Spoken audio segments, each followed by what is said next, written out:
Semoga semua yang sudah terlibat Allah panjangkan umurnya, Allah sehatkan badannya, Allah mudahkan urusannya, Allah kabulkan hajatnya, Allah berkahi kehidupannya, Allah muliakan dunia akhiratnya.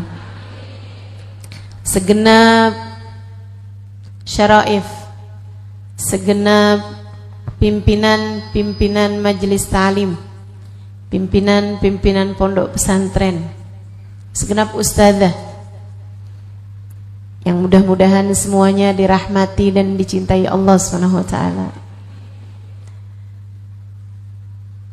Dan juga tentu saja semua yang hadir di majelis ini, baik ibu-ibu, kakak-kakak, adik-adik, anak-anak, yang semoga semuanya dirahmati dan dicintai Allah, disayangi dan disyafaati Nabi besar Muhammad sallallahu alaihi wa ala alihi wa sahbihi wasallam insyaallah. Amin ya rabbal alamin. Hari ini alhamdulillah perjalanan pertama. Pagi tadi saya baru tiba di kota ini, di Kalimantan Tengah. Mudah-mudahan jadi perjalanan yang membawa keberkahan, baik bagi saya ataupun bagi siapapun yang berjumpa, siapapun yang mendengarkan, siapapun yang turut hadir dalam majelis kita ini, dijadikan pertemuan yang membawa kebaikan dunia akhirat, pertemuan yang mengikat hati kita untuk saling sayang sampai kita bawa menuju surga Allah Ta'ala insyaallah. Amin ya rabbal alamin. Dan hari ini tema yang dipilih oleh panitia, benahi hatimu wahai muslimah. Begitu kalau saya tidak salah. Betul ya? Benahi hatimu wahai perempuan. Benahi hatimu wahai perempuan. Karena masalah hati ini masalah yang paling penting. Orang bahagia itu tergantung hatinya. Yang hidupnya berkecukupan tapi hatinya tidak bahagia. Banyak juga yang begitu. Banyak tidak? Orang yang wajahnya cantik tapi hatinya menderita. Banyak apa enggak tuh? Banyak. Banyak. Meskipun yang wajahnya cantik hatinya bahagia juga banyak. Orang yang wajahnya tidak cantik hatinya tidak cantik juga banyak. Mudah-mudahan Allah Subhanahu wa taala jadikan kita hatinya semuanya cantik insyaallah. Hatinya semuanya baik insyaallah. Hatinya semuanya terdidik insyaallah. Sehingga kita menjadi orang-orang yang hidup bahagia di dunia, kelak di hari akhirat kita diselamatkan oleh Allah Ta'ala. Sebab akhirat tuh Allah cerita dalam Al-Quran, dalam doanya Nabi Allah Ibrahim alaihissalam. A'udzu billahi minasyaitonir rajim.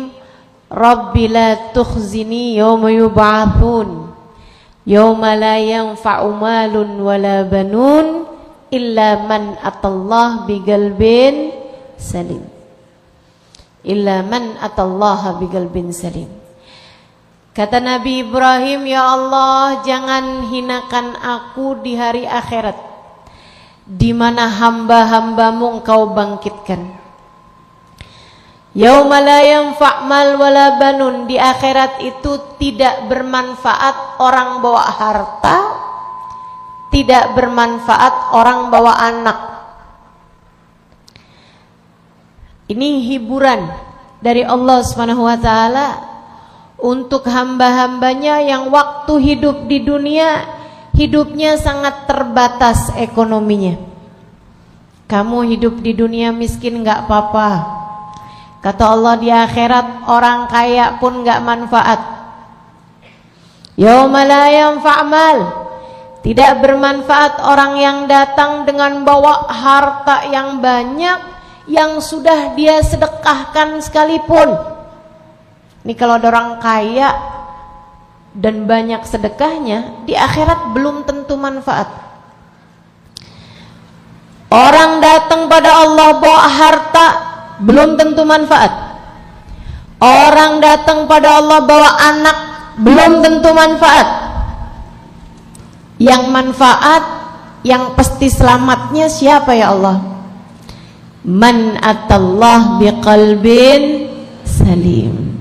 Orang yang datang kepada Allah dengan membawa hati yang selamat, hati yang sehat, hati yang bagus, hati yang benar. Jadi kalau orang di hari akhirat nanti bawa sedekah banyak ditambah dengan hati yang baik, baru manfaat. Orang bawa anak banyak dan dia bawa hati yang benar, baru manfaat. Anak saja tanpa hati yang bagus nggak manfaat. Harta saja tanpa hati yang bagus nggak manfaat. Bahkan orang datang pada Allah dengan bawa ibadah yang banyak, tapi hatinya rusak, juga tetap tidak bermanfaat. Orang datang pada Allah dengan bawa ilmu yang banyak, tapi hatinya hancur, nggak manfaat apa-apa. Nggak manfaat apa-apa. Ada dulu di zamannya Nabi Allah Musa alaihissalam, diceritakan oleh Imam Ghazali dalam kitab Minhajul Abidin, buku terakhir yang ditulis oleh Imam Al-Ghazali beberapa saat sebelum kewafatannya, beberapa bulan sebelum kewafatan beliau. Imam Ghazali cerita tentang seorang laki-laki sangat berilmu, ilmunya sangat tinggi, sampai-sampai kabarnya, kata Imam Ghazali, tiap dia mengajar, malaikat ikut turun untuk mencatat pelajaran-pelajarannya. Kurang alim apa itu? Bernama Bal'am bin Ba'ur. Bal'am bin Ba'ur ini, teman-teman sekalian, sangat berilmu, sangat pandai, sangat mengerti, sampai-sampai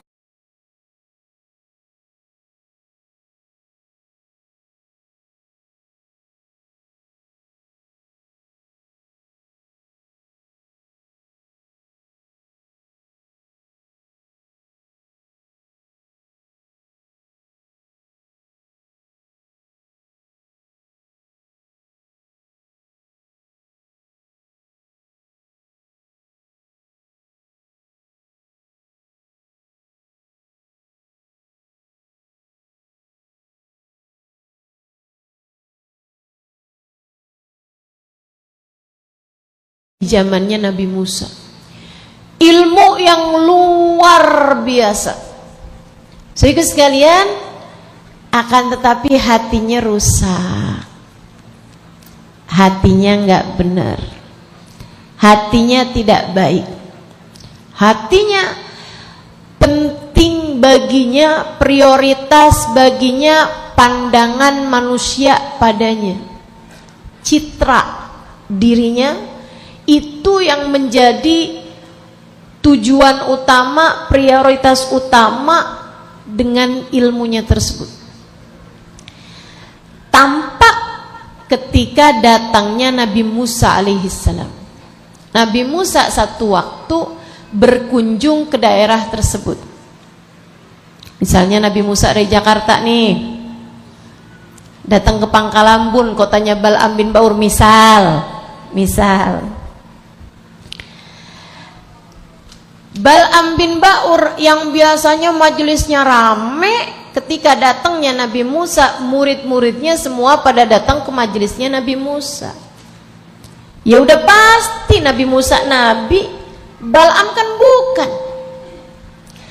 Andai saja Bal'am bin Ba'ur hatinya baik, tentu Justru dia malah akan sangat mendukung, bahkan beliau pun akan ikut serta duduk di majelisnya Nabi Allah Musa untuk nyari ilmu, untuk setidaknya minta keberkahan dari Nabi Musa.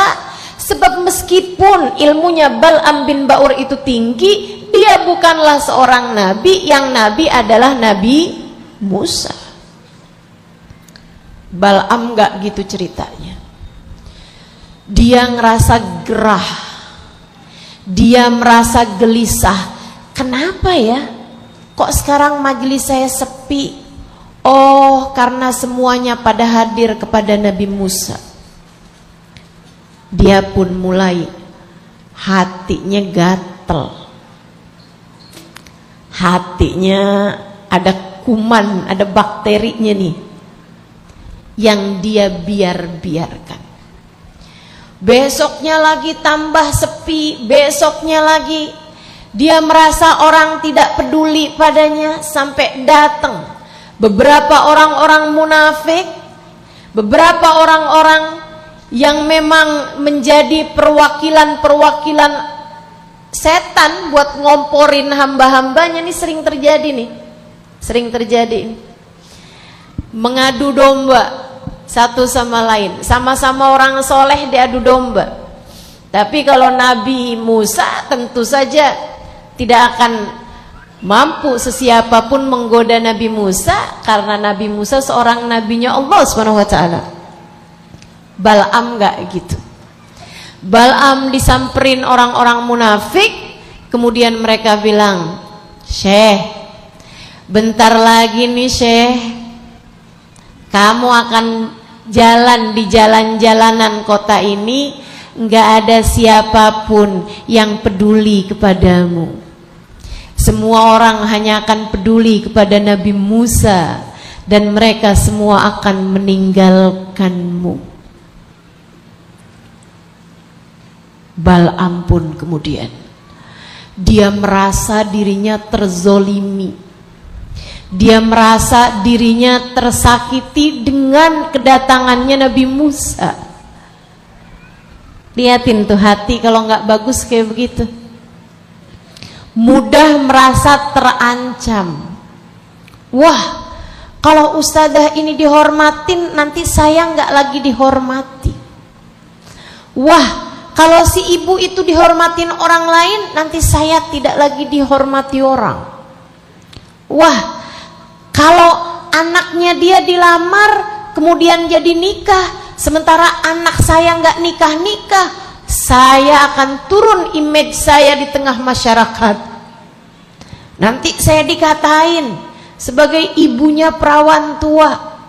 Wah, kalau begini nanti saya akan begini. Waduh, sangat penting baginya pandangan orang. Dan ketika itu kamu merasa terzolimi, seolah-olah ada orang-orang yang telah mengambil hakmu dari pandangan baik masyarakat. Penyakit hati nih, hati-hati.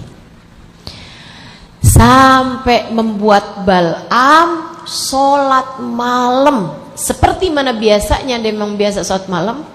Habis selesai sholat, selesai ibadah, dia berdoa, Ya Allah, tidakkah Engkau lihat saya menjadi ditinggalkan umat karena kedatangan Musa di tempat kami?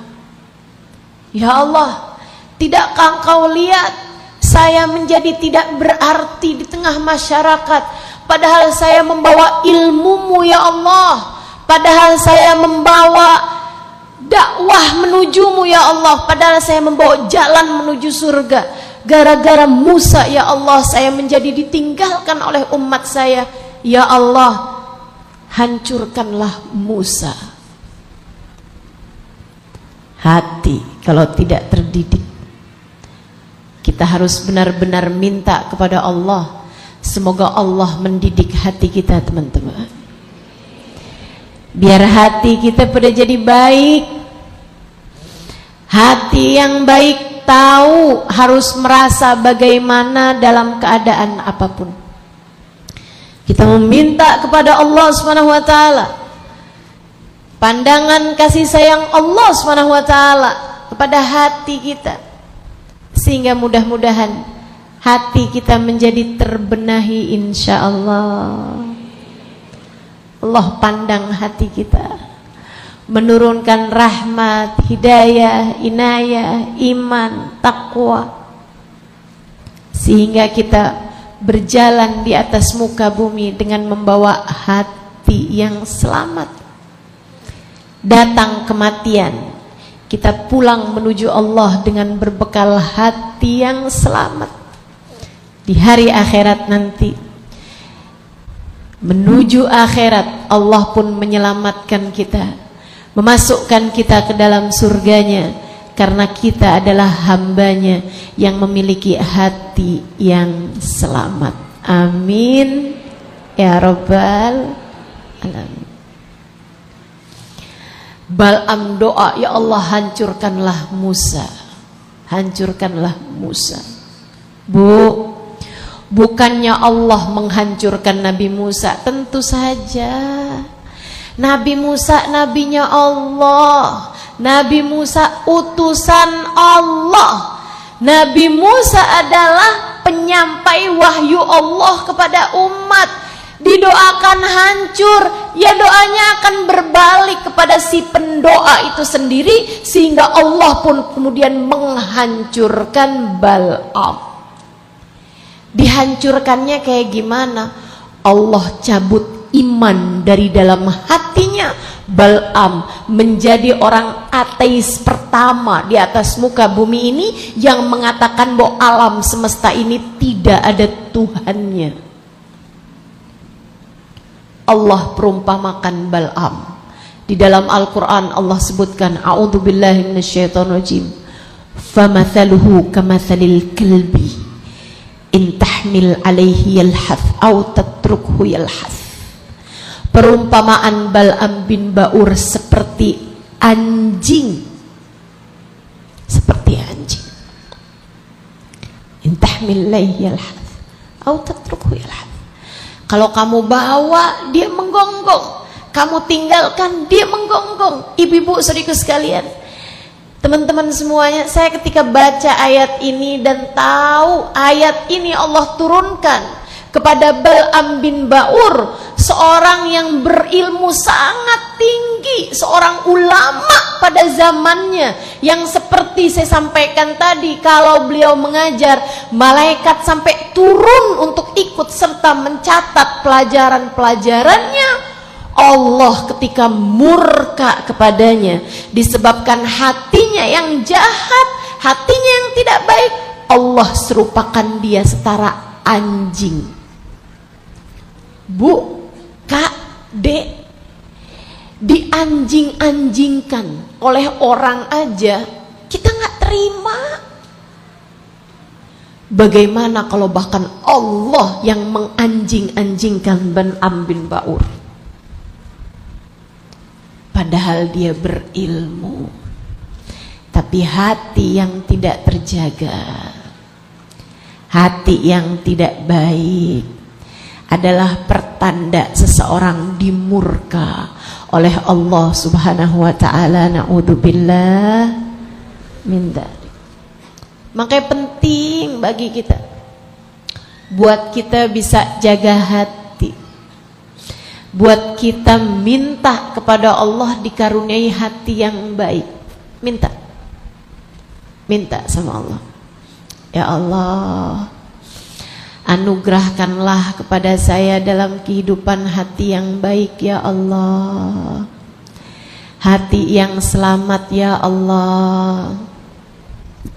Ya Allah, taruhkanlah dalam hati saya keimanan kepadamu, yubashiru qalbi, yang merajai hatiku ya Allah, keimanan yang memenuhi seluruh ruang hatiku, hatta a'lam annahu la yusibani illa ma katabtahu alayya wa ardini bima qassamtahu li. Kata Nabi Muhammad tuh, salah satu doa yang dibaca Nabi setiap pagi sebelum Nabi Muhammad sholat subuh, sesudah adzan subuh doa fajar, Nah, itu boleh dilihat buat teman-teman yang nyari doa-doa yang bagus, teman-teman sekalian, ada tuh di kitab Khulasatul Madad, kitab susunan guru saya, guru kami Sayyidil Habib Umar bin Hafid di Tarim sana itu ya. Nah, itu namanya Khulasatul Madad An-Nabawi. Saudaraku sekalian saya muliakan, di dalamnya ada terdapat doa fajar. Atau kalau enggak, teman-teman bisa cari. Nih zaman-zaman era teknologi seperti ini, silahkan googling di Yahoo. Enggak ya? Kalau googling di Google ya. Silahkan cari, nih ibu-ibu bingung nih. Nih googling tuh apa gitu. Itu loh Bu, di apa tuh namanya, pencarian gitu ya, searching ya. Ah itu bisa tulis tuh di situ tuh, doa fajar. Nanti akan keluar tuh doanya Nabi Muhammad sallallahu alaihi wasallam, dibaca pagi hari sebelum sholat subuh. Banyak diantara doa tersebut, panjang doanya, tuh kebanyakan Nabi meminta urusan hati. Memang Nabi kita Muhammad sallallahu alaihi wasallam paling ngerti apa yang dibutuhkan sama umatnya, paling paham apa yang membuat Allah Subhanahu wa taala ridho kepada kita. Makanya doa sepanjang itu kebanyakan mintanya urusan hati. Salah satunya, Allahumma a'tini imanan sadiqan. Ya Allah, karuniakanlah kepadaku keimanan yang sesungguhnya dalam hatiku ini. Yubashiru qalbi, yang memenuhi seluruh ruang hatiku.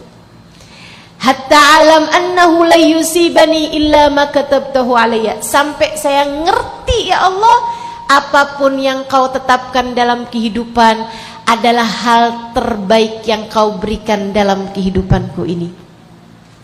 Wa ardini bima qasamtahu li, jadikan hati saya ya Allah selalu ridho dengan apapun yang telah engkau bagikan, yang telah engkau takdirkan, yang telah engkau tetapkan bagiku.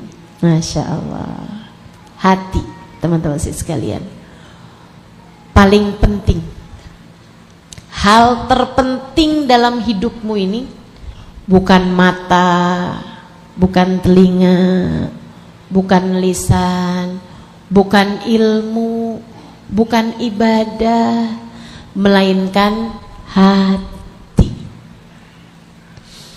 Kalau saya bilang bahkan bukan ilmu, bukan ibadah, apalagi harta, apalagi anak, apalagi suami.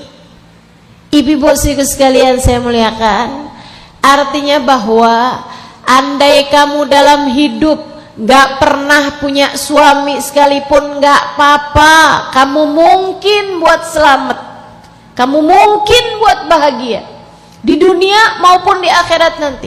Andai sepanjang hidup di dunia kamu nggak dikasih harta banyak-banyak sama Allah, nggak apa-apa, kamu mungkin buat selamat, kamu mungkin buat bahagia di dunia sampai kelak di hari akhirat nanti. Andai sepanjang hidup di dunia, kamu menikah lama belum dikaruniai anak, nggak apa-apa. Gak pernah punya anak, gak apa-apa, kamu mungkin buat selamat, kamu mungkin buat bahagia dari dunia sampai di akhirat. Andai waktu di dunia kamu dikasih sama Allah ilmu yang gak banyak-banyak, gak apa-apa, kamu mungkin buat selamat, kamu mungkin buat bahagia di dunia sampai kelak di hari akhirat nanti. Andai waktu di dunia kamu punya ibadah yang bahkan gak banyak-banyak, tapi semua yang Allah perintahkan kamu laksanakan, yang Allah larang kamu tinggalkan, tapi gak banyak, gak punya sholat sunnah banyak gitu ya, gak punya sedekah banyak, gak pernah berangkat umroh apalagi haji, begitu misalnya. Gak punya zikiran banyak-banyak, sholat sih gak pernah tinggal, subuh, duhur, asar, maghrib, isya gak pernah tinggal, tapi bahkan tahajud jarang-jarang, semalam tahajud, seminggu libur misal nggak apa-apa. Kamu mungkin buat selamat. Mungkin buat selamat. Mungkin untuk bahagia di dunia sampai kelak di hari akhirat kalau kamu punya satu hal ini. Apa itu? Hati yang baik. Tapi begitu kamu tidak punya hati yang baik, ada hasud, ada iri dengki, ada kesombongan, merasa diri yang paling hebat, merasa diri yang paling solehah, merasa diri yang paling dermawan, hati yang punya banyak kebencian, ama suami sendiri dia benci, ama mertua dia benci, ama saudara ipar dia benci, ama kakak adiknya sendiri rebutan warisan sampai saling hujat satu sama lain. Saudariku sekalian, ama tetangga masalah, sama teman masalah, hati yang tidak memiliki kebaikan kepada orang lain. Kalau hidupmu dengan membawa hati yang semacam itu, kalau hidup kita dengan membawa hati yang tidak selamat semacam itu, maka akan sulit bagi kita untuk bisa selamat di dunia ataupun di akhirat. Sulit bagi kita menjadi seseorang yang hidupnya bahagia dari dunia sampai kelak di hari akhirat nanti. Karenanya penting bagi kita buat kita bilang sama Allah, ya Allah, selamatkanlah hati kami ya Allah. Ya Allah, karuniakanlah pada kami hati yang baik ya Allah. Ya Allah, bersihkanlah hati kami ya Allah. Ya Allah, baguskanlah hati kami ya Allah. Minta sama Allah, ya Allah, lapangkanlah hati kami ya Allah. Ya Allah, muliakanlah hati kami ya Allah. Minta kepada Allah. Jangan sampai kita jadi hamba sesudah Allah ceritakan caranya jadi hamba yang selamat, bukan dengan bawa harta, bukan dengan bawa anak, tapi kita kalau urusan doa mintanya urusan harta aja. Ada tuh. Mudah-mudahan di Pangkalan Bun nggak ada. Pokoknya kalau doa urusannya bismillahirrahmanirrahim. Allahumma rzuqni rizqan halalan thayyiban mubarakan. Rezeki mulai yang diminta. Bahkan kadang-kadang halalnya udah hilang tuh. Ya Allah, saya minta ya Allah, cepat kebeli rumah ya Allah. Ya Allah, pengen punya mobil ya Allah. Ya Allah, pengen punya duit yang banyak ya Allah. Ya Allah, pengen punya suami yang kaya ya Allah. Ya Allah. Kalau doa mintanya urusan dunia mulu. Saya sering sampaikan kepada teman-teman saya, kepada orang-orang yang hadir di majelis saya, jangan bela mati-matian sesuatu yang tidak kamu bawa mati. Jangan doa hanya minta urusan dunia, takutnya nyesel begitu kamu mati, karena ternyata dunia yang kamu usahakan tidak ada yang kamu bawa mati. Bu, yang kepengenannya di pikirannya cuman urusan gelang, kalung, kalau kamu mati ada yang kamu bawa nggak dalam alam kubur? Di sini ada yang bilang sama suaminya gitu, nanti kalau saya mati ya bang ya, tolong ya gelang saya itu yang 3 kilo Tolong semuanya ikut kuburkan bersama dengan saya. Mau dibuat apa? Saya mau suap para malaikat. Biar nanti malaikat kalau datang tanya sama saya langsung, nih ada 3 kilo gelang nih. Udah lewatin saya aja. Dunia mungkin ngaruh. Ada banyak orang yang bisa kamu suap dengan hartamu, akan tetapi akhirat gak ada ceritanya. Bu, Kak, Dek, yang pada punya harta banyak-banyak, adakah yang akan menemanimu dalam alam kubur? Enggak. Yang mencintai suami sampai sebegitunya, sampai hatinya begitu khawatir, sampai suami kalau udah buka HP matanya panjang ngeliatin isi HP suaminya. Suami masuk kamar mandi, dia cek isi HP suaminya. Teman-teman saudaraku sekalian yang saya muliakan, yang sampai ngebelain suami sampai segitunya. Cinta suami sampai menggelapkan hatimu, sampai ada yang buat nyari cinta suaminya menghalalkan segala cara. Operasi plastik mau buat suami, ustazah. Muka udah jadi kayak kain, sulam alis, tarik benang, sulam bibir. Abis ini ada diobras nih,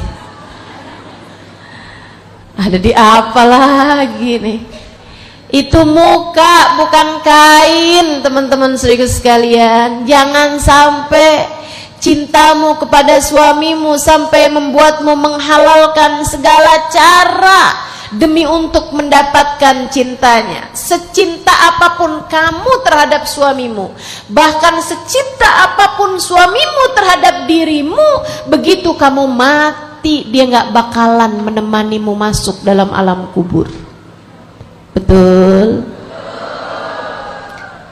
Dan kamu juga begitu kok. Secinta apapun kamu terhadap suamimu, suamimu meninggal dunia, kamu gak akan mau. Saya cinta banget sama suami saya dikuburin, sekarang saya mau ikutan juga. Saya ikutan dikubur juga barengan sama dia. Ada yang mau di Pangkalan Bun sini? Gak ada yang mau. Maka jangan bela mati-matian, jangan minta mati-matian sesuatu yang tidak kamu bawa masuk ke dalam alam kubur. Mintalah sesuatu yang penting, yang Allah menjadikan kebahagiaan akhiratmu bergantung dari perkara satu itu. Apa itu? Bagusnya hati, benernya hati, selamatnya hati, sehatnya hati. Itu sebabnya Nabi kita Muhammad sallallahu alaihi wasallam doanya banyak banget minta urusan hati. Salah satu doa yang paling sering diminta oleh Nabi Muhammad, ya muqallibal qulub, tsabbit qalbi ala dinik. Wahai zat yang membolak-balikan hati, tetapkanlah hatiku berada dalam keimanan kepadamu. Bu, Nabi doa seperti ini karena Nabi tahu urusan hati itu yang paling penting, dan juga karena Nabi Muhammad hendak mengajarkan kepada kita umatnya betapa pentingnya perkara hati. Doanya Nabi Allah Musa alaihi salam ketika diutus kepada Fir'aun, Nabi Musa mintanya juga urusan hati. Apa kata Nabi Musa? Rabbi syrahli sadri. Ya Allah, lapangkanlah hatiku. Para nabi-nabinya Allah minta urusan hati karena mereka faham keselamatan hidup dunia akhirat tergantung dari hati. Nilai kita semua nih sama-sama duduk di tempat ini, Bu, Kak. Sama-sama duduk di tempat ini, Dek. Kita dipandang sama Allahnya nggak sama. Kalau ada rahmat yang turun, rahmat turunnya juga nggak sama, nggak dibagi rata, tergantung apa ya Allah? Tergantung niat sama tergantung hati kamu. Kemana hatimu selama kamu duduk di majelis ini? Ada yang hatinya pergi ke dapur. Kalau suami saya makan nih, makan apa nih ya sekarang? Hatinya lagi jalan-jalan ke dapur. Ada banyak di sini hatinya yang lagi jalan-jalan ke pasar. Baik pasar beneran atau pasar online. Hatinya lagi mikirin, kerudungan yang dipakai si itu bagus tuh, belinya di mana ya? Ustadzah kerudungannya cantik, merek apaan ya? Belinya di mana ya? Di Shopee ada nggak ya? Masya Allah. Duduk hadir baca maulid, duduk hadir mendengarkan saya, hatinya di pasar. Jangan sampai ada yang begitu. Insya Allah lihat nih, kita yang hadir di sini nih, yang dilihat adalah niat sama hati. Hati kamu di mana? Hati kamu keadaannya semacam apa? Hati kamu bersama dengan siapa? Hati kamu yang diingat apa? Nauzubillah, jangan sampai ada di antara kita orang-orang yang hadir bersama kita, tapi Allah berpaling darinya karena melihat hatinya yang busuk. Hatinya dipenuhi dengan kebencian, hatinya dipenuhi dengan rasa iri dengki. Si ibu itu datang tuh, ngapain? Teman saya yang itu tuh datang, dia itu kan padahal baru habis cerai sama laki.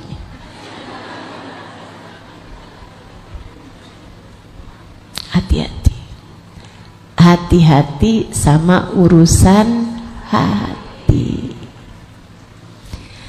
Saudaraku sekalian saya muliakan, maka penting bagi kita urusan hati. Nih gimana caranya nih untuk kita membenahi hati kita? Yuk kita pelajari. Yang pertama, teman-teman saya sekalian, kalau kamu ingin membenahi hatimu, ini proyek panjang. Ini adalah pekerjaan panjang, pekerjaan seumur hidup, yang bahkan Imam Al-Ghazali alaihi ridwanullah, beliau mengatakan, saya ditanya tentang hal apa paling berat untuk saya lakukan di atas muka bumi ini, saya jawab, menata hati.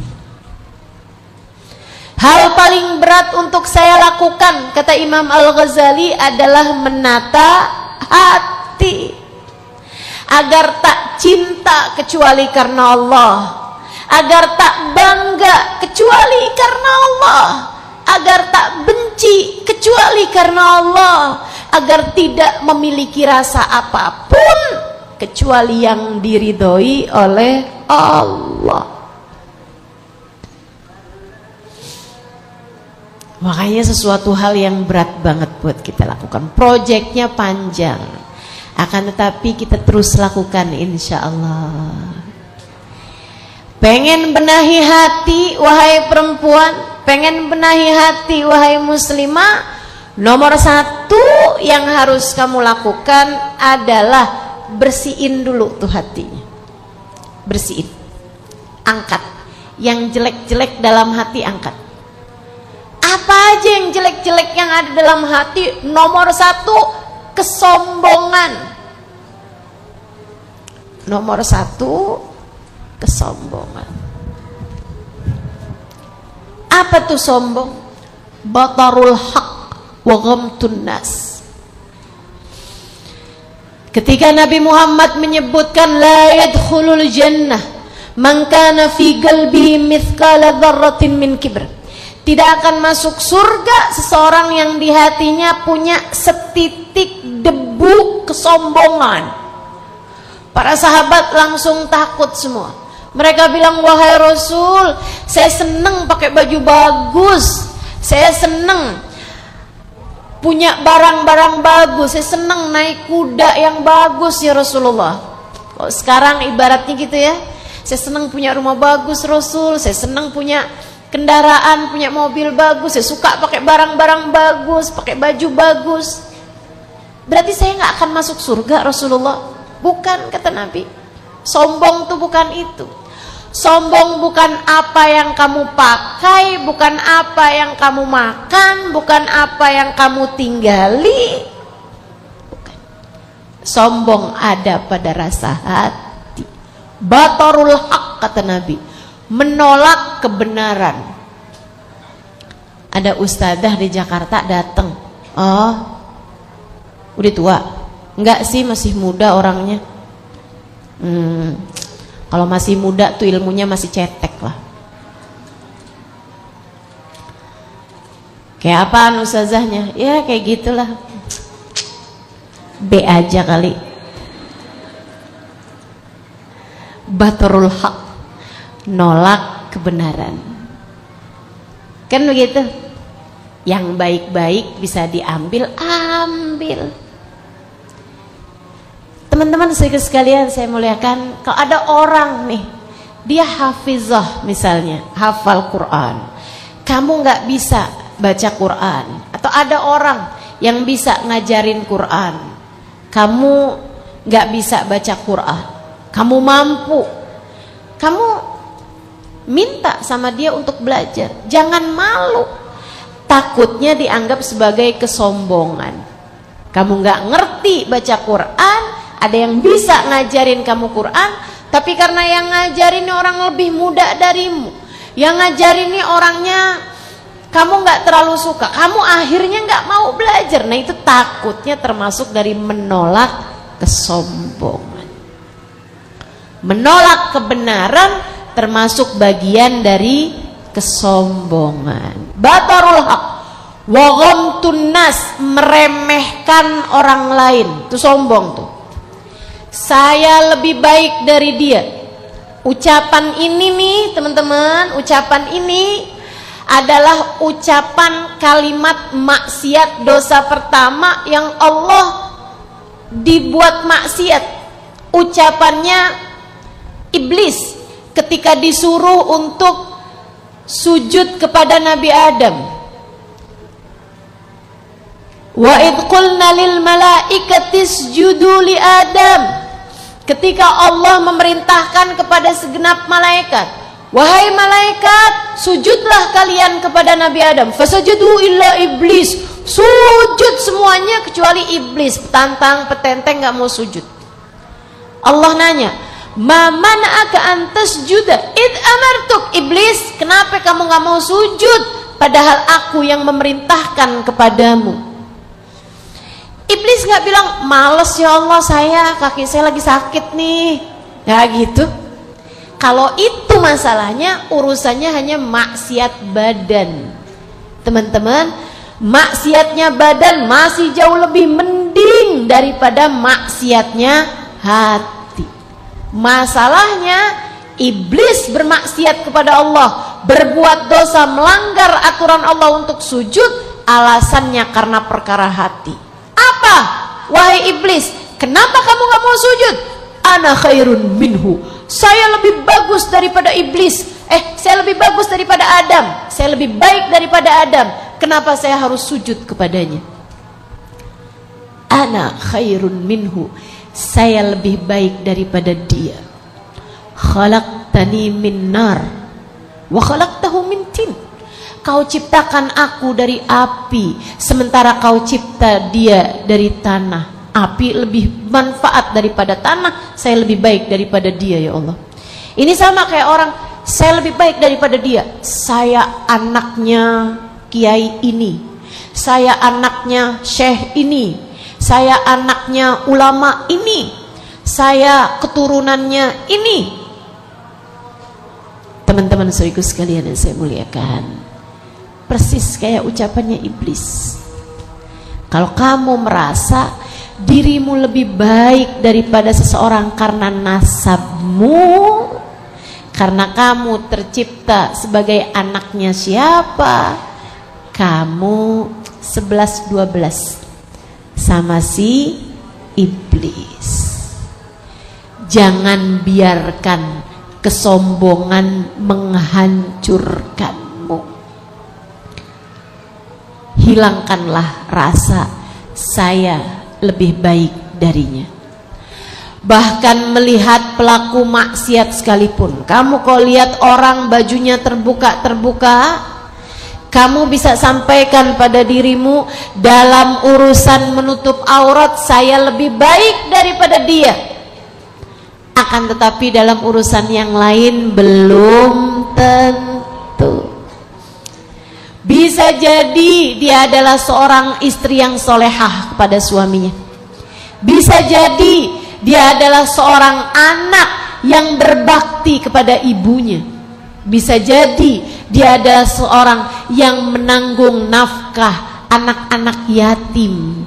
Bisa jadi dia adalah seorang yang sangat sabar menghadapi perlakuan orang-orang di sekelilingnya. Bisa jadi dia adalah orang yang sabar ketika diberi ujian sakit. Kamu nggak tahu, kamu tidak tahu. Bisa jadi dia adalah seseorang yang apabila datang waktu malam, di saat kamu sedang terbaring tidur tanpa terbangun sampai pagi hari, dia adalah seorang yang bangun di waktu malamnya, menengadahkan tangis, menangis kehadiran Allah Subhanahu wa ta'ala. Dan Allah pun mencintainya.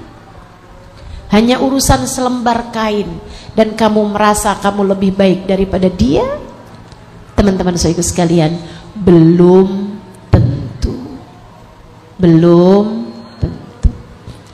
Bahkan andai pun kamu lebih baik daripada dia, semuanya, ibadah kamu lebih baik daripada dia, akhlak kamu lebih baik daripada dia, bacaan Quran kamu lebih baik daripada dia, ilmu kamu lebih baik daripada dia, nutup aurat kamu lebih baik daripada dia, sabar kamu lebih baik daripada dia, misalnya, kamu tetap tidak tahu urusan hati. Sebab dalamnya lautan bisa dicari tahu, tapi dalamnya hati manusia tak ada yang pernah tahu kecuali Allah. Dan Allah menilai dari manusia bukan hanya zahirnya, akan tetapi lebih kepada masalah hatinya. Nabi Muhammad sallallahu alaihi wasallam mengatakan, innallaha la yanzur ila suwarikum wala ila absyarikum walakin yanzur ila qulubikum. Sungguhnya Allah Subhanahu wa taala tidak melihat kepada kulit kalian, badan kalian. Yang Allah lihat pada diri kalian adalah hati kalian. Hatimu di manakah ia? Hatimu bagaimanakah keadaannya? Maka melihat orang seperti apapun rupanya, jangan pernah menghakimi siapapun. Udah cukup Allah jadikan malaikat raqib dan atid mencatat semua amal perbuatan manusia. Kamu punya malaikat, dia pun juga punya malaikat mencatat amal-amal perbuatannya. Nggak usah sok-sokan mau ikut ngebantuin malaikat mungkar nakir atau malaikat raqib atid. Kamu tahu nggak, dia itu loh sebenarnya begini. Kenapa kok kamu sampaikan tentang aib-aib dia itu? Bantuin malaikat laksian. Takutnya malaikat nggak sempet nyatet. Saya ingetin malaikat buat nyatet. Nggak usah teman-teman, nggak usah. Azan, marhaban bil qaili adlan, marhaban bis salati alan, marhaban. Allahu akbar, Allahu akbar. Doa indal adzan la yurad. Kata Nabi Muhammad, doa ketika azan tidak ditolak Allah Subhanahu wa taala. Dan kita sedang di majelis, doanya juga mustajab. Kita sedang bersama dengan banyak musafir, doanya juga mustajab. Ini kumpul sebab-sebab doa nih mustajab. Yuk kita pakai kesempatan mendengarkan azan nih sambil kita jawab azannya, sambil hati kita berdoa. Segenap hajat-hajat kita semoga Allah kabulkan. Terutamanya adalah hajat mengenai hati kita. Mudah-mudahan Allah SWT baguskan hati kita. Mudah-mudahan Allah jaga hati kita. Mudah-mudahan Allah bersihkan hati kita. Mudah-mudahan Allah benahi hati kita. Mudah-mudahan Allah SWT karuniakan keindahan pada hati kita. Turunkan rahmat pada hati kita, ditetapkan dalam iman Islam, amin.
La ilaha illallah, alhamdulillah rabbil alamin. Allahumma salli ala sayyidina Muhammad wa ala ali sayyidina Muhammad. Allahumma rabba hadhihi ad-da'wati at-tammah was-salatil qa'imah ati sayyidina Muhammadin al-wasilata wal fadilah wasyarafa wad-darajata al-'aliyata rafi'a wa batul maqam al-mahmud alladhi wa'adtah innaka la tukhliful mi'ad ya arhamar rahimin. Rabbi ighfirli wa li walidayya, Rabbi ighfirli wa li walidayya, Rabbi ighfirli wa li walidayya warhamhuma kama rabbayani saghira. Sallallahu ala sayyidina Muhammadin wa ala alihi wa sahbihi wa sallam. Alhamdulillahi rabbil alamin. Merasa diri lebih baik daripada orang lain. Kita tuh memang gak pernah tahu teman-teman. Bahkan andai pun nih kita ngerasa kita lebih baik daripada seseorang, semuanya dalam hal urusan apapun, tetap aja satu, hati kita nggak tahu, sementara Allah menilainya hati. Yang kedua, akhir hidup tuh kita nggak pernah tahu. Orang hidup dalam keadaan taat, ngerjain kebaikan terus, tapi ternyata matinya su'ul khotimah banyak teman-teman, banyak. Orang yang hidupnya banyak berbuat dosa, akan tetapi menjelang kematiannya dia bertaubat, banyak teman-teman, banyak. Nabi bahkan bercerita di Bani Israel ada orang udah membunuh 99 orang. Tapi dia kemudian ketakutan, dia mau taubat pada Allah Subhanahu wa taala. Dia datang kepada seorang syekh. Dia nanya, "Ya syekh, qad qataltu 99 nafas." Dia bilang, "Wahai syekh, saya ini udah membunuh 99 orang. Saya kalau datang kepada Allah, saya mau taubat, saya mau minta ampun sama Allah. Kira-kira Allah terima gak taubat saya?"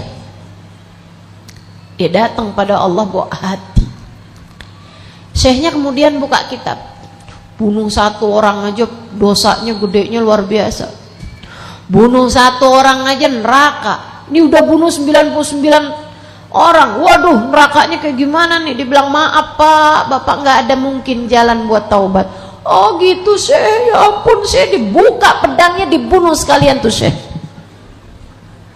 Jadi 100 orang. Yang diceritakan Nabi dalam kitab Riyadhus Shalihin ada nih. Dia kemudian datang lagi kepada syekh yang lain dengan linangan air mata. Dia bilang, "Syekh, saya sudah membunuh 100 orang. Yang terakhirnya adalah seorang syekh yang saya tanya, apakah kalau saya datang kepada Allah, Allah akan menerima taubat saya? Saya nyesel, saya takut. Tapi gimana saya ini sekarang?" Syekhnya kemudian bilang, "Selagi nafas masih di kandung badan, selagi nafasmu belum sampai di tenggorokan, Allah masih akan membuka pintu taubat untukmu lebar-lebar. Datanglah kepada Allah dengan membawa hati yang bertaubat. Dan pergilah kamu menuju, hijrahlah menuju ke tempat yang kamu tidak akan diajakin lagi buat berbuat hal-hal yang tidak baik. Jauhin teman-teman kamu yang gak benar itu, taubatlah, pergilah. Misalnya pergilah ke Palangkaraya misalnya gitu." Dia bilang, "Alhamdulillah, makasih ya Allah, makasih ya Allah." Di tengah jalan dia meninggal dunia. Nabi Muhammad cerita, malaikat rahmat sama malaikat azab rebutan. Kata malaikat azab, "Ini jatah saya nih. Sepanjang hidup dia isinya bunuh orang. Ini adalah jatah saya." Kata malaikat rahmat, "Ini jatah saya." Sebab dia sudah bertaubat pada Allah Subhanahu wa taala. Tapi kan dia belum berbuat kebaikan apapun. Ya tapi kan dia udah bertaubat. Allah akan melihat hati hambanya yang bertaubat. Sampai kemudian mereka tanya sama Allah, kata Allah, ukur jaraknya. Deketan ke arah Palangkaraya apa deketan ke arah Pangkalambun? Dan itu kabarnya teman-teman, jaraknya tuh sebenarnya masih deketan ke arah Pangkalambun. Akan tetapi Allah perintahkan malaikat Israel, malaikat Jibril untuk memperdekat jaraknya dengan tempat dia bertaubat, sehingga dia pun termasuk jatahnya malaikat rahmatnya Allah SWT. Kita nggak pernah tahu akhir kehidupan seseorang. Kita nggak pernah tahu akhir hidup kita dan akhir hidup orang. Jadi kalau ngelihat orang kayak apapun aja jeleknya, kayak apapun aja dosanya, kayak apapun aja keadaannya, kita bilang, sekarang saya lebih baik daripada dia. Akan tetapi kita tidak pernah tahu akhir kehidupan. Bisa saja Allah mengaruniakan taubat kepada orang tersebut, Allah menerima taubatnya, kemudian memasukkannya ke dalam tempat yang terbaik, masukkannya ke dalam surga sesudah dia dianugerahi husnul khatimah. Sementara saya, bisa jadi juga Allah cabut keimanan di dalam hati saya, sehingga saya pun menjadi orang yang hancur ketika datang ke negeri akhirat nanti. Kita tidak pernah tahu bagaimana Allah akan mengakhiri hidup kita, maka jauh lebih baik kita selalu dapat husnudzon terhadap siapapun, jangan pernah merasa diri lebih baik daripada siapapun. Insya Allah. Sedikit sekalian yang saya muliakan, bersihin hati. Dari apa lagi? Dari hasud. Apa itu hasud? Seneng lihat orang lain susah, susah lihat orang lain seneng. Penyakit tuh paling berbahaya. Nabi Muhammad menyebutnya bahkan al-hasad halikotuddin. Kata Nabi, hasud itu bisa jadi pencukurnya agama. Kita punya agama nih teman-teman, bisa dicukur habis sama penyakit namanya hasud. Nabi Muhammad bahkan menyebutkan al-hasad ya'kulul hasanat kama ya'kulun narul hatab. Hasud bisa makanin kebaikan, melahap kebaikan, membakar kebaikan sebagaimana api membakar kayu bakar. Hasud. Hati-hati. Kamu sholat, kamu zakat, kamu sedekah, kamu bahkan sholat duha, kamu bahkan hadir di majelis taklim, kamu bahkan bikin majelis taklim, tapi hatimu hasud sama orang lain, iri, dengki sama orang lain, bisa-bisa semua pahala yang sudah kamu lakukan itu bisa habis kebakar semuanya sama sifat hasud. Ngeri ini ya. Kita mesti belajar buat jadi orang yang hatinya baik, selalu punya kasih sayang untuk kita bagi kepada siapapun. Saya ingat ada satu cerita dari salah satu habaib ya. Ada Habib dagang, dia hijrah. Cerita ini saya dapatkan dari cucu Habib tersebut yang berdakwah di sebuah negara Afrika, teman-teman. Tapi subhanallah, cara beliau berdakwah itu nggak banyak dengan ngajar. Itu masyarakat yang tinggal di negara tersebut belum ada yang Islam waktu itu. Dia tinggal di sebuah kota kecil gitu. Beliau caranya berdakwah adalah dengan akhlak, dengan hati yang baik. Memang nggak ada yang bisa ngalahin hati yang baik. Mudah-mudahan Allah anugerahkan kepada kita sekalian, insya Allah. Dia bikin toko, teman-teman.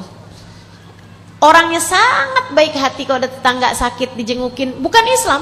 Tetangga-tetangganya belum ada yang Islam. Kalau ada orang susah dibantuin gitu kan. Terus sambilan setiap malam doa, ya Allah, Islamkanlah mereka ya Allah, anugerahkanlah hidayah untuk mereka ya Allah, terus gitu.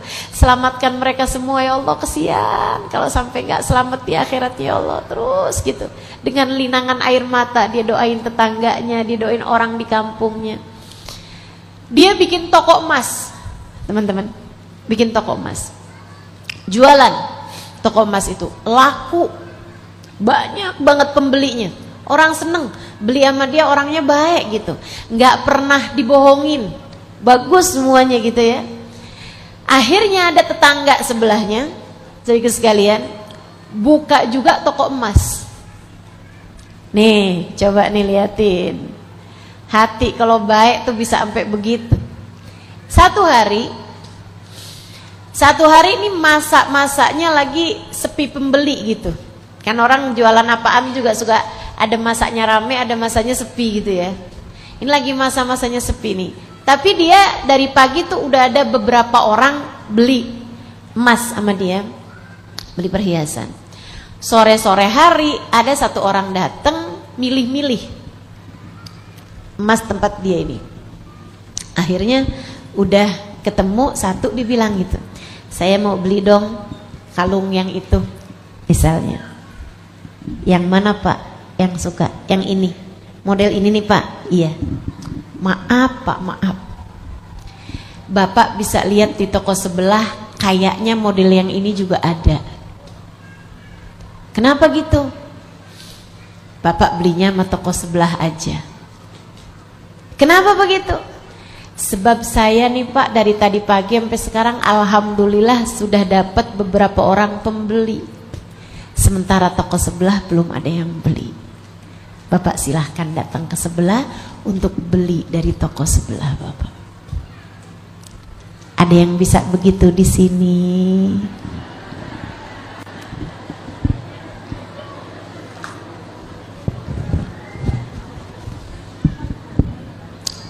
Hati yang baik, teman-teman. Gak ada yang bisa ngalahin tuh. Allah cinta, Allah suka sama orang yang hatinya baik-baik.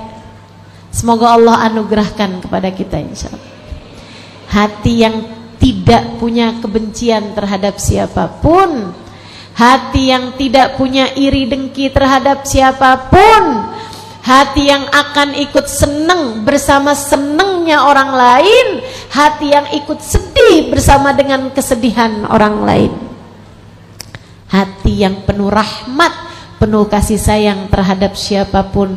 Ya Allah, anugerahkanlah kami hati yang seperti itu, amin. Sampai sekampung tuh pada masuk Islam semuanya tuh gara-gara akhlak mulianya beliau itu radhiyallahu taala anhu warḍah. Teman-teman saudara sekalian yang saya muliakan, selamat hatinya dari sifat hasud, selamat hatinya dari sifat kesombongan. Aku udah penyakit-penyakit yang berbahaya ini hilang, ya, hilang dari dalam hati kita ini. Penyakit ketiganya adalah gitu, ujub. Ujub itu apa? Berbangga sama diri sendiri. Saya dong, saya nih, alhamdulillah tahajud istiqomah. Berapa lama? Seminggu. Seminggu doang udah ngerasanya jadi ahli surga.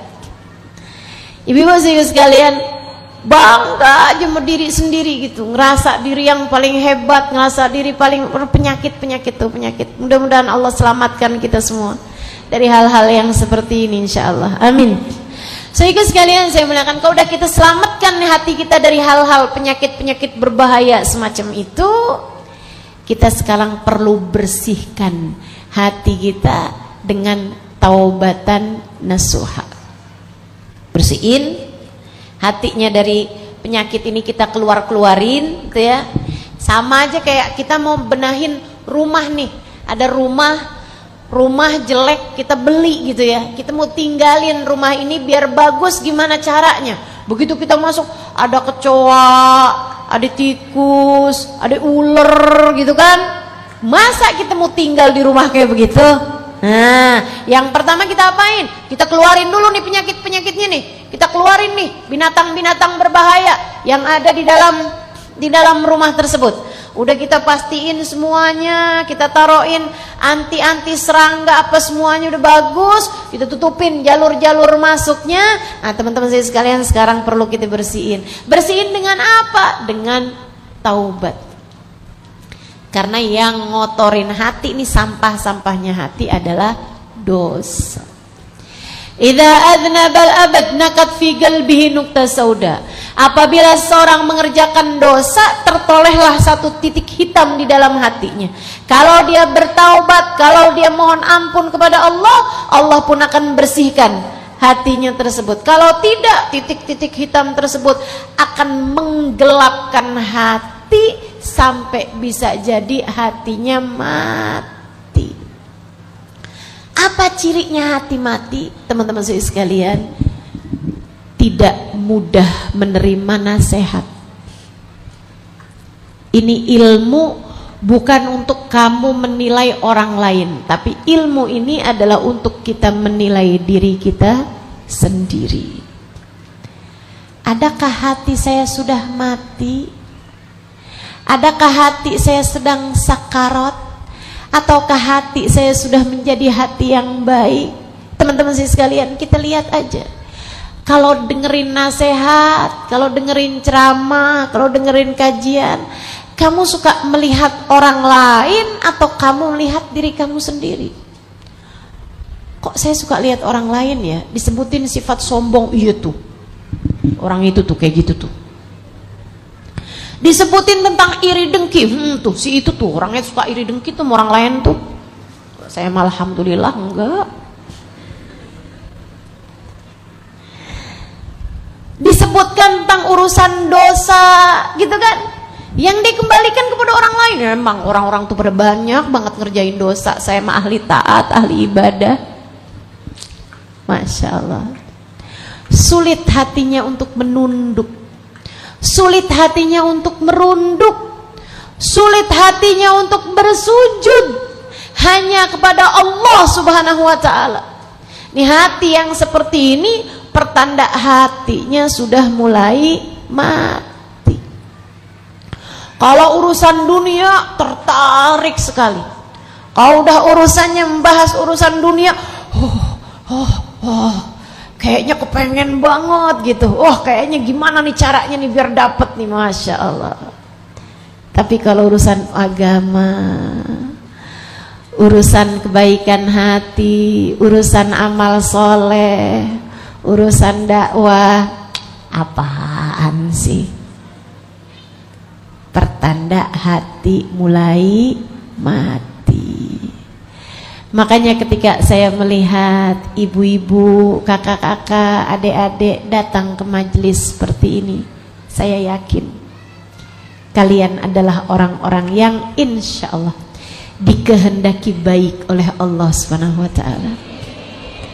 Sangat tertarik dengan urusan agama Allah, sangat tertarik dengan urusan yang mudah-mudahan membawamu menuju surga, sangat tertarik dengan apa yang membuat kita mudah-mudahan menjadi lebih dekat dengan Allah Subhanahu wa taala.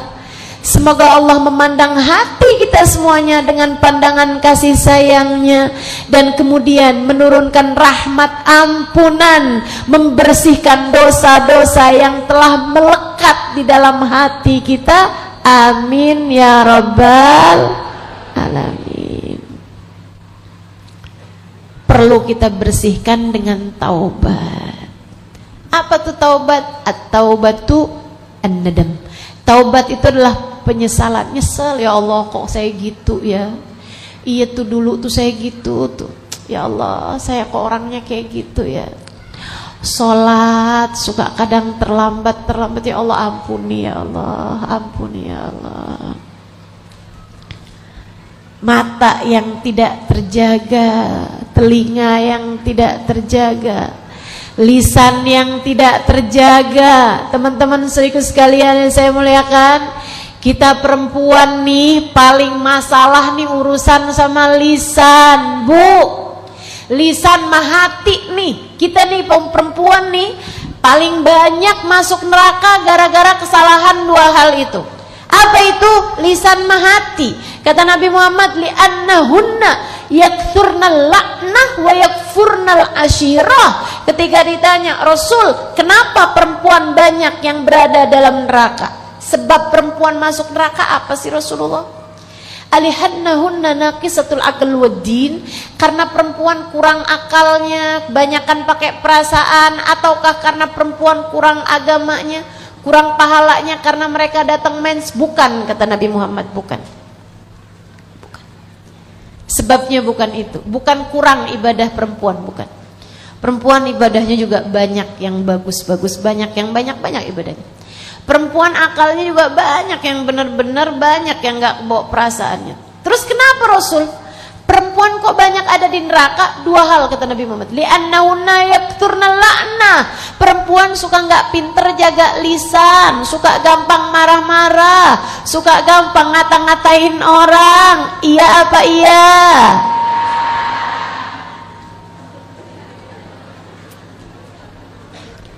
Sama suami gampang banget ngata-ngatain. Sama suami gampang bener ngata-ngatain. Sama anak gampang bener ngata-ngatain. Ayo Bu, nih. Mudah-mudahan Allah selamatkan lisan-lisan kita.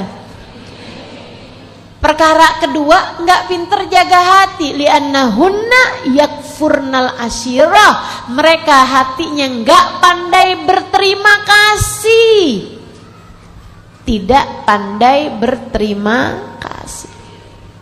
Makanya dosa kita nih banyak didasari karena lisan kita mah hati kita, teman-teman.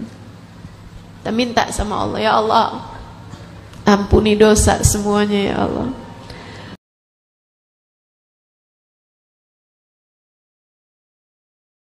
Hari Jumat, hari pilihan Allah Subhanahu wa taala, hari yang disukai Allah Subhanahu wa taala jalla jalaluh wa ta'ala azamatu.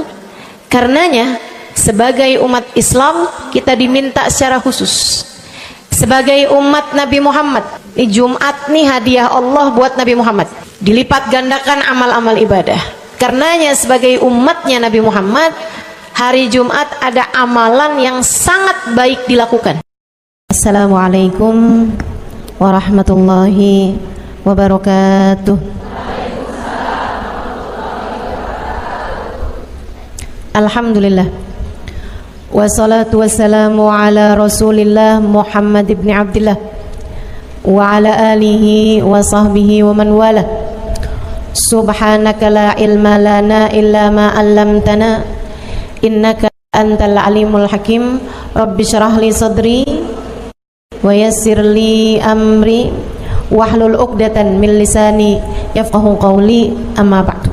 Baik, sebelum kita mulai, kita akan baca niat belajar bersama-sama. Mudah-mudahan ilmunya nanti sekali lagi jadi ilmu yang manfaat buat kita sekalian. Bismillahirrahmanirrahim. Nawaitu ta'allum wa ta'lim wan naf'a wal intifa' wal mudzakarah wat tadhkir wal ifadah wal istifadah wal hidza 'ala tamassuk bi kitabillah wa sunnati rasulillah sallallahu alaihi wa alihi wasallam wa du'a ila al-huda wa dilalata 'ala al-khair ibtigha'a mardatihi wa qurbihi wa thawabihi wa husnil khatimah ma'al lutfi wal afiyah wa salahil aqibah birahmatika ya arhamar rahimin. La hadratin Nabi Muhammad sallallahu alaihi wasallam wa alihi washabihi azwaji wa dzurriyyati wa ahli baiti wasallim wa jamil anbiya wal mursalin wal kulli ajma'in. Anna Allah yaghfir lahum wa yarhamhum wa ya'li darajatihim fil jannah wa yanfa'una barakatihim wa asrarihim wa anwarihim wa ulumihim wa nafaatihim fid din wa dunya wal akhirah. Al-Fatihah, baca bersama-sama. A'udzu billahi minasyaitonir rajim. Bismillahirrahmanirrahim. Alhamdulillahi rabbil alamin. Arrahmanir rahim. Maliki yaumiddin. Iyyaka na'budu wa iyyaka nasta'in. Ihdinas siratal mustaqim. Siratal ladzina an'amta 'alaihim ghairil maghdubi 'alaihim waladdallin. Amin.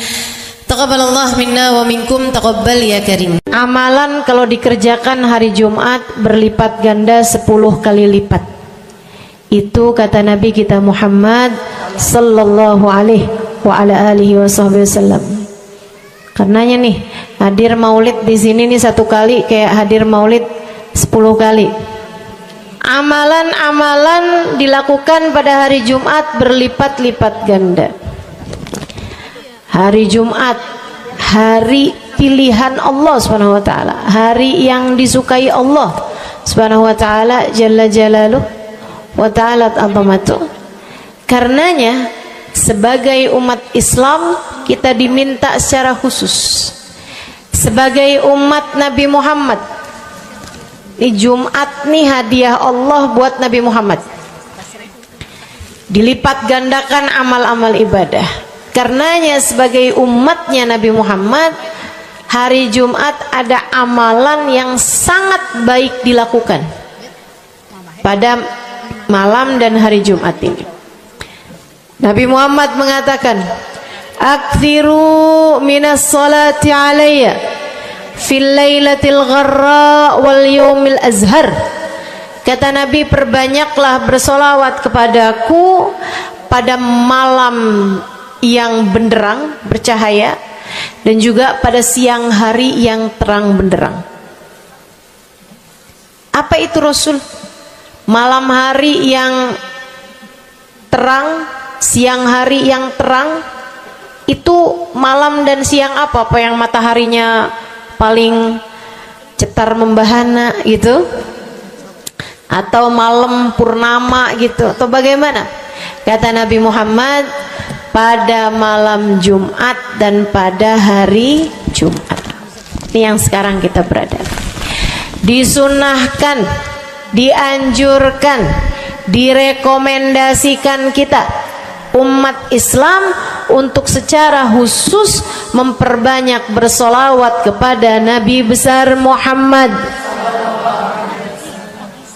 Maka kita hadir pada maulid hari ini, pagi ini, mudah-mudahan dapat banyak keberkahan. Karena dalam maulid tuh per berapa baca solawat, sekian baca solawat, dikit-dikit solawatan, kan begitu. Alhamdulillah. Solawatan itu sendiri teman-teman saya sekalian merupakan cara kita menyambungkan diri dengan Nabi besar Muhammad. Fadilahnya banyak banget. Fadilahnya banyak banget. Solawatan itu banyak banget. Semua yang kamu perlukan, semua yang kamu idam-idamkan, semua yang kamu harapkan dunia hingga akhirat ada dalam